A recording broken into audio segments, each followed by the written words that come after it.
Spinal pain is something that affects most of us at some point in our life. It's often seen as a physical problem, but there are much more significant consequences to everything, to sleep, to physical activities, to relationships, and even to your mental health. It can affect everything. Today, we're going to explore the connection between spinal pain and the toll that can take on our mental health, as well as answer your questions on Ask the Doc.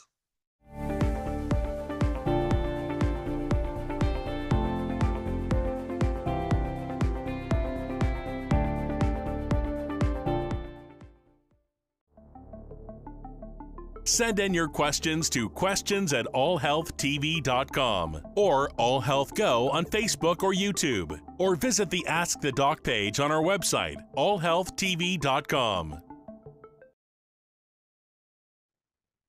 Welcome to Ask the Doc, the show where we encourage our viewers to send in their health-related questions. I'm Dr. Georgiy Brusovanik, a minimally invasive spine surgeon, and let's start things off with a question from Facebook. This one is from Charlie.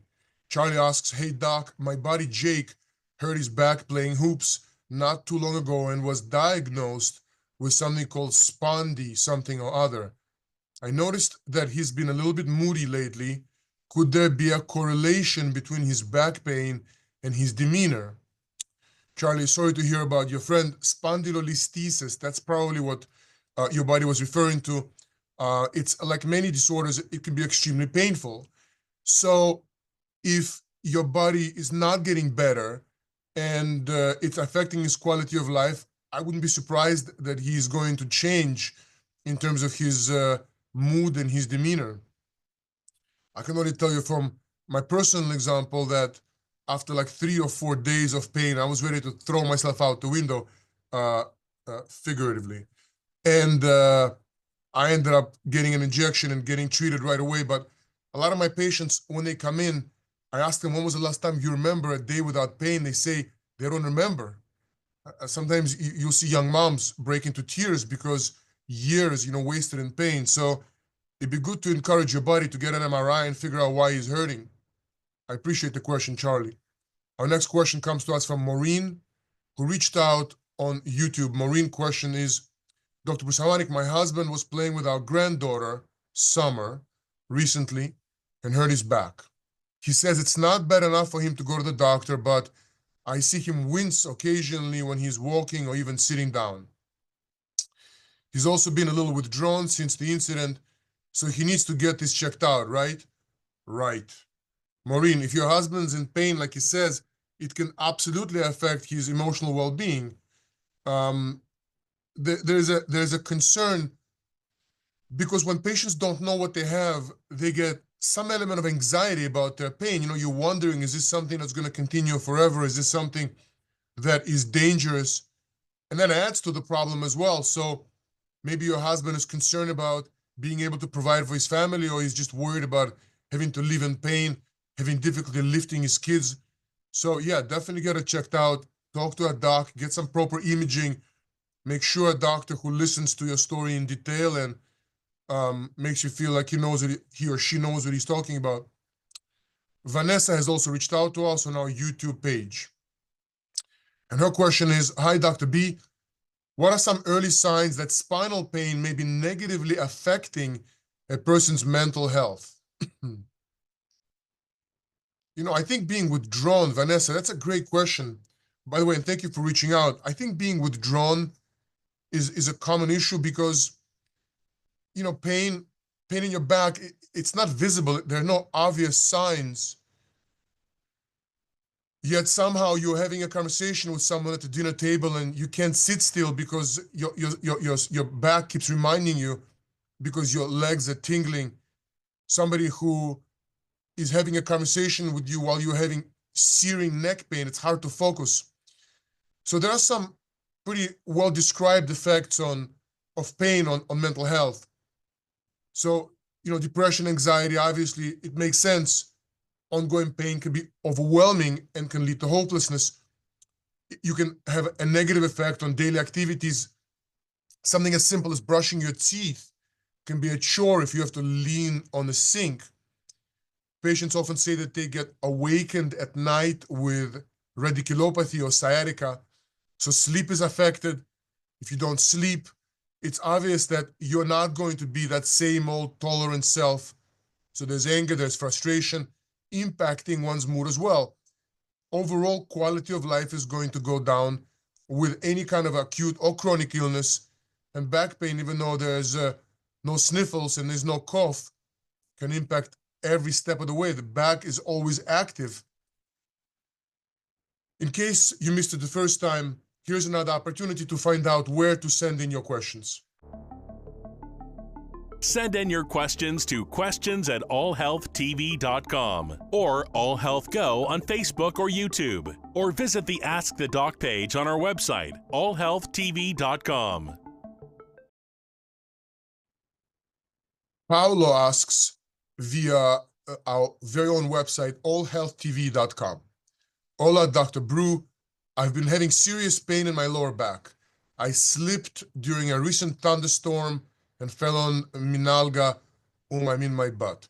What could be causing the pain, and how can you tell the difference between things like degenerative disc disease, sciatica, or spinal stenosis? That's a great question, Paolo. First of all, I'm sorry you fell onto your butt. That's a common problem. If you think about that fall, the energy of the fall, it obviously went somewhere. And if you have a degenerative disc, which most of us do at some point, degenerative discs that don't hurt, those discs, however, are less tolerant to the transfer of energy. So if there's a fissure, if there is some disc degeneration, a degenerative disc can become symptomatic after you fell. And look, it goes without saying that you need a proper diagnosis. You need an MRI, possibly X-rays, so you can rule out other less common causes like a fracture, for example.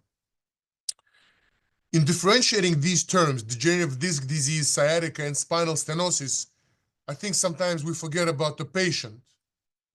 So whether it's a herniated disc or a degenerative disc, you can have sciatica. You can call it whatever you want, but if you are in pain, you deserve a diagnosis. So a diagnosis of degenerative disc disease is not good enough.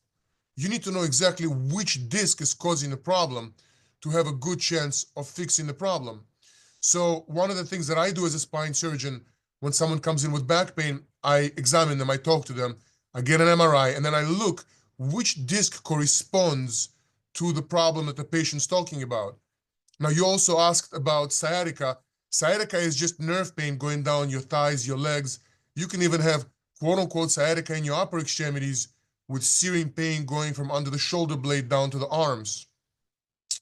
And then, Paolo, you asked about spinal stenosis. So that just describes narrowing in the canal. So these are all important terms. They're real terms, but a diagnosis has to be something much more specific, a true diagnosis. So I would really encourage you to get an MRI, get X-rays, get in front of a doc who clearly cares about you and knows what he's talking about. And then if the treatment does not make a difference, if you go back to that doc, give him a chance. And if that continues, get a second opinion. Don't ever hesitate, please, to get a second opinion. All righty. We've got another question from allhealthtv.com. You should really check out this site. It's chock full of really good information. Lakshmi asks, hi, Dr. B. I was born with scoliosis, but it's never been a problem until recently. My spine is curved to the point where it hurts to ride things like a bike. It shouldn't be an issue, but I'm engaged to a nice man in Mumbai and I need to be able to ride an elephant for the wedding. So I'm getting surgery soon and I'm afraid of it not working. Can you promise I'll be pain-free after the operation? Lakshmi, it's so nice that you are having these aspirations to get married, and it's beautiful and it's gonna happen. Now, look, surgery can make you worse. So before you rush into surgery, especially big scoliosis surgery, you gotta make sure, and I know this is gonna sound like a daunting task, but you gotta make sure that your pain is actually coming from scoliosis. So oftentimes, young people, and I imagine you are fairly young, maybe under 50, you are trying to get married for the first time. I hope I'm making a correct assumption. Bottom line is, sometimes patients come in with scoliosis, but pain comes from a degenerative disc below the scoliosis. Sometimes scoliosis causes pain due to the asymmetry of the joints in the back of the spine, and that doesn't deserve surgery. That just deserves an injection. So make sure that your doc really understands your pain and understands where it's coming from. Maybe you can avoid surgery with something as simple as an injection, like a facet injection in a procedure known as a radiofrequency ablation. So I would not rush into surgery. I would definitely get a second opinion, especially before correcting scoliosis. Especially before correcting scoliosis, Lakshmi. And again, congratulations. This next Instagram question comes to us from Alberto. Alberto asks, Dr. Brusovanik, my wife's mother, Lupe, who lives with us, is a little bit of a drama queen. Don't get me wrong, she's a sweetheart, but Lupe got a slight case of whiplash. And after a fender bender last month, and now all she does is sit in the house. I'm so sorry. So she had a whiplash after a fender bender last month, and now all she does is sit in the house, wear her neck brace, complain about the pain, and act like her life is over. Her doc said her pain should be gone by now and that she's probably suffering from something called pain catastrophizing. What is that exactly? Hi, Alberto. I appreciate you reaching out and sharing with us your story. So basically, pain catastrophizing is a tendency to describe one's pain in exaggerated terms and to ruminate about it, to essentially think that your life is over, you're going to have this pain forever, there's no way out of this. The thing is that to make an assumption that Lupe, your wife's mom, is catastrophizing implies that she has gone back to the doc and there are truly no findings to explain her pain.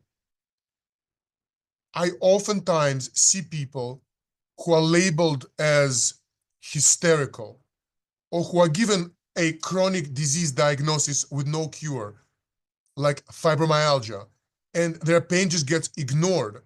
So before you assume that Lupe is catastrophizing, I would advise you to make sure that she actually got proper care and this isn't some latent or covert issue that was just misdiagnosed.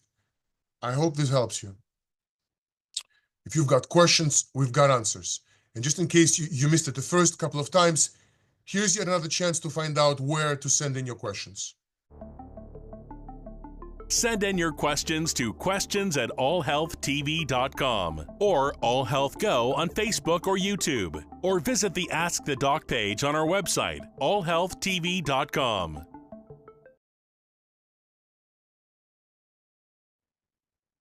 Wallace just sent us another YouTube question. Wallace asks, Hi, Dr. Brusovanik. I recently read an article about a man who underwent spine surgery but was still in such unbearable pain afterward that he shot his surgeon and then himself. I'll be honest, I'm somewhat sympathetic to his situation. I would never condone violence, but my own back surgery was a complete failure, and I've since found a new surgeon. Wallace, I'm so sorry to hear that your surgery wasn't successful. About 80% of my patients fly in to see me with exactly this story. Classic spine surgery has a 36% failure rate. So out of 100 people, 36 are going to have something redone at some point in their life. You bring up a story of a patient shooting his doctor, and I really don't want to discuss the ethics of revenge and murder, but I would like to talk about the severity of one's pain and frustration that would possibly lead to something like this. Because a lot of the patients who I see suffer from daily pain. So they've come in for an operation, they've had a procedure, and the procedure failed, and they have to go back. They have to try different things, oftentimes physical therapy for weeks on weeks, getting worse. Then they have to get further imaging, Good luck getting that approved. Good luck getting your doctor to listen to you, some of them say. And then, oh, you need to have more surgery. Trust me, this time it's going to work. I mean, this scenario is so common. It paralyzes patients' lives. They can't make a living. They can't be in a relationship, be able to listen and be able to be patient. And then the psychological toll on these patients is tremendous. So I hope you understand, I'm not justifying what this patient did, Wallace. I'm not saying murder is ever justified, but I see patients with such high level of frustration. I honestly don't know how they make it through day to day. Some of them end up taking narcotics. So for a little bit, you feel better. You take a pill and then you got a few hours of sort of milder pain. If there's nerve pain, sciatica, pain going down the arm, pain going down the leg, the narcotics don't even help. Some of the patients come in, they say, I take 2, 3, 4 pills a day and I'm not better anymore. The narcotics are a scourge. They come with their own ills. So there's dependence, so taking more. There's an issue of tolerance. Tolerance is where you take more. Dependence, where you have to take more, otherwise you start to feel really bad. And then there's the issue of withdrawal, which is sort of the extreme version of feeling bad when you stop the medication. I can tell you countless stories. And Wallace, these patients, they are on a slide to getting worse and worse and worse. So bottom line is, there is a solution. And like anything else mechanical, which oftentimes surgical problems are mechanical issues, they just need to have a proper diagnosis, a name. Where is your pain coming from? If there's a broken screw, then likelihood is that the bones did not knit together. If you had a discectomy and it was a degenerative disc, you are still having pain when you sit and pain going down the legs, then that's a problem that can be corrected. Bottom line is that you don't have to live in pain. It's the issue of access that oftentimes is the problem. So instead of ending this question on a negative note, I'd like to say something positive in that there is a solution. And nowadays with the web, you can find a solution. You can find a revision specialist like myself, perhaps in a city nearby or within your state. And worst comes to worst, you jump on a plane and you get the problem corrected. Wallace, I appreciate you sending me this question. Our next spine-related question comes to us from Isaiah, who reached out via Facebook. Isaiah wants to know, hey doc, my wife passed away last year, and I finally got around to packing up some of her stuff to send to our daughter. I tweaked my back and thought I'd herniated a disc, but the ortho said it was a mild case of disc degeneration and not to worry about it. I know what he said, but my back really hurts and I can feel pain and tension coursing through my neck, arms, and legs as well. Thoughts? Isaiah, I'm sorry to hear about your wife and that you are in a great deal of pain. It's impossible to me to make a diagnosis without examining you, without getting proper imaging. But I do have a suggestion. How we feel mentally and emotionally can have a tremendous effect on how we feel physically, and it can amplify the physical pain. So it's possible to have unresolved feelings of sadness that will exacerbate the pain. And as such, you may want to seek a mental health specialist.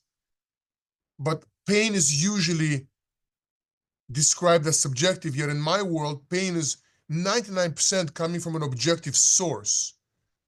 In my mind, no one wants to be in pain, and I would say as close to never. I have never met a patient who wants to be in pain. So if you're suffering, you got to get a diagnosis. You got to go back to your doc, and if you're not getting any answers, get a second opinion. You deserve proper imaging. You deserve treatment. Back pain is really not that different from knee pain, from hip pain, from shoulder pain. There's a cause. There's a mechanical thing that's causing your pain, and if you eliminate that or treat it or address it, you should be able to achieve a point when you are not in pain. I wouldn't ignore the mental component though. So I think it's reasonable, especially with such a difficult time, bringing your, the things back to your daughter. I mean, I can really commiserate with you. I hope my answer helps. There's another question on allhealthtv.com, and this one is from Malcolm. Hey doc, looking forward, what advances in research or treatments are on the horizon that may offer hope for people dealing with both spinal pain and its psychological effects? That's a great question, Malcolm. So I think we are sort of there. It's kind of an amazing time to be a spine surgeon, because we can now cure back and neck pain. I think a big issue in the past was the injury with the surgical approach, which we have now solved with minimally invasive techniques, and then an issue of diagnosis, because just looking at a picture, an MRI and X-ray sometimes doesn't reveal exactly where the pain is coming from. So we have gotten better at diagnostic modalities like certain transforaminal injections that reach the spot that causes pain, and by injecting that area will prove to you prior to surgery whether indeed that's the source of your pain. Sort of trial and error indeed, but at least you're not just guessing before going to surgery. Then add the fact that now we have 20-year track record with disc replacement, so both cervical and lumbar, now we can maintain motion without having to add screws and rods, something will potentially necessitate further surgery down the line. We've gotten better at sneaking into the areas of your spine, which is in the center of your body, without causing tremendous injury.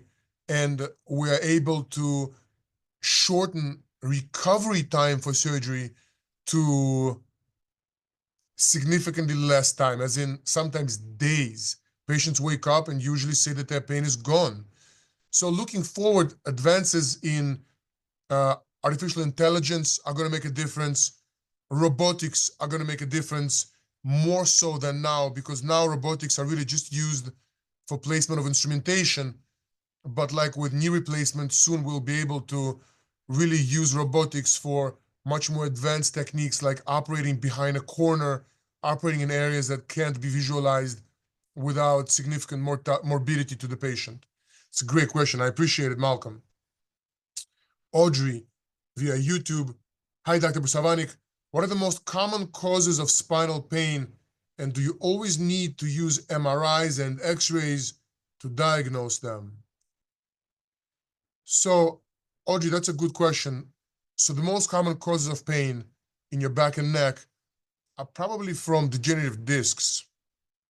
And a lot of times, these pains come and go. It's not a sign of something dangerous happening. 2-3 days and your pain is gone. I guess for that, you don't need an MRI. And in general, if pain is gone, you rarely need an MRI. You rarely need imaging. On the other hand, if it's a herniation, if it's pain that's causing a drop in your quality of life and it's severe and it's not getting better, then you deserve an MRI. Definitely an MRI. X-ray is really just a way to look at bones, alignment.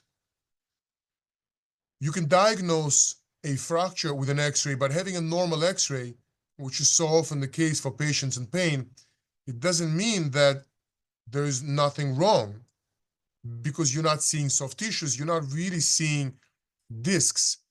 Same with the CAT scan, by the way. Patients go to the ER because of severe back pain. That's a very common story. They go to the ER and they get a CAT scan and they're told that there's nothing wrong. So if you're suffering and you have an idea that there's a problem because it's not getting better, get an MRI, get a second opinion with certainty, Audrey. Our last question today is from Instagram. This is from Trevor. Hello, Dr. Brusovanik. What is the difference between acute and chronic pain?